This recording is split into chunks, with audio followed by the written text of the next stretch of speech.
అంటే 42 వార్డులకు 42 మంది అభ్యర్థులు నిలబడాలంటే 42 మంది కూడా లేరు. అవకాశం కావాలని కూడా ఆశావాహులు ఉండాలి. చూడండి, బూత్ లిస్ట్ ఇది నేను ఇచ్చినది కాదు, పార్టీ ఆఫీస్ నుంచి పంపించినారు.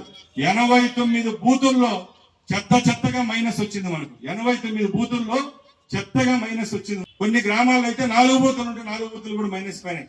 కొన్ని పార్టీల వల్ల పెట్టుకోవడం వల్ల, సమీకరణం వల్ల కొన్ని ఊర్లలో పోయినాయి. ఈడుండే సమీకరణలు అవి ఉన్నాయి, ఈడుండే కులాలు అవి ఉన్నాయి, ఈడుండే మతాలు అవి ఉన్నాయి. వీళ్లకు కొన్ని ప్రేమలు ఉన్నాయి, ఇంకా సావలేదు. ఆ ప్రేమలు సావవు కూడా. అది గుర్తు పెట్టుకొని మనం ఎలక్షన్ చేస్తే గెలుస్తాం ఈసారి. ఇంకా రాష్ట్రంలో ఇంతకంటే మెజార్టీ ఎప్పుడు రాదు, ఏ పార్టీకి రాదు. అలాంటి మెజార్టీ వచ్చిన సీటే ఈసారి మనం ఎంతటితో గెలిచినాం బాగా లెక్కేసుకోండి. అలాంటప్పుడు మనం ఆశామాషిగా తీసేయకూడదు.